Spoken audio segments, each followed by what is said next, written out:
और कैसे पता चलेगा कि हम किसी योनि में हमें भटकना नहीं पड़ेगा और मोक्ष की प्राप्ति हो जाएगी? पेट भर जाता है तो भैया किससे पूछना पड़ता है? जब पेट भर जाता है तो स्वतः ही पता चल जाता है। ऐसे पहली बार जब हमारा काम हो जाएगा ना, तो हमारा हृदय कह देता है हमारा काम हो गया। और दूसरा लक्षण है, जैसे बुखार उतर जाता है तो थर्मामीटर डालो तो बता देता है ना कि आपका बुखार उतर गया।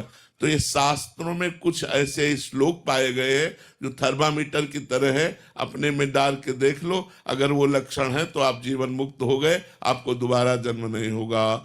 निर्माण मोहा जित संग दोषा अध्यात्म नित्या विनिवृत्त कामा द्वंद्वैर्विमुक्ता सुख दुख संगै गच्छन्त मूढ़ा पदमव्ययम तत्।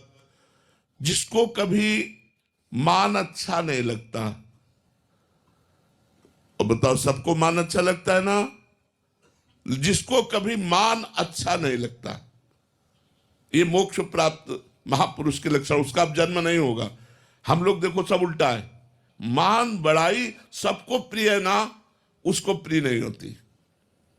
जो मोक्ष पद का अधिकारी हो चुका है उसको मान बड़ाई प्रिय। सम्मानम कल्याति घोर गरलम।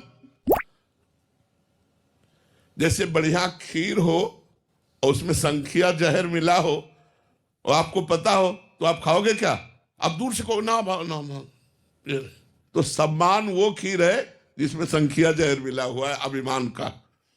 जो ही सम्मान स्वीकार किया जाता है तो साधना से नष्ट किया हुआ देहाभिमान भी पुष्ट हो जाता है।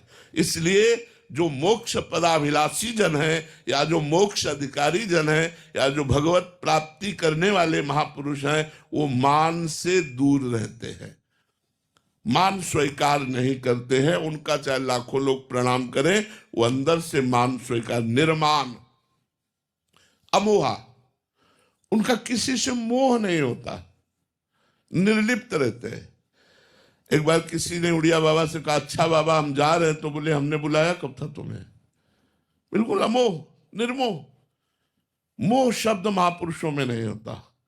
मोह सकल व्याधिन कर मूला, ये समस्त व्याधियों का मूल है। मोह मूल बहुसूल प्रद त्याग उत्तम अभिमान, भजहु राम रघुनायक कृपा सिंधु भगवान। मोह गए बिनु राम पद होई न दृढ़ अनुराग। तो मोह रही तो वो महापुरुष होते हैं।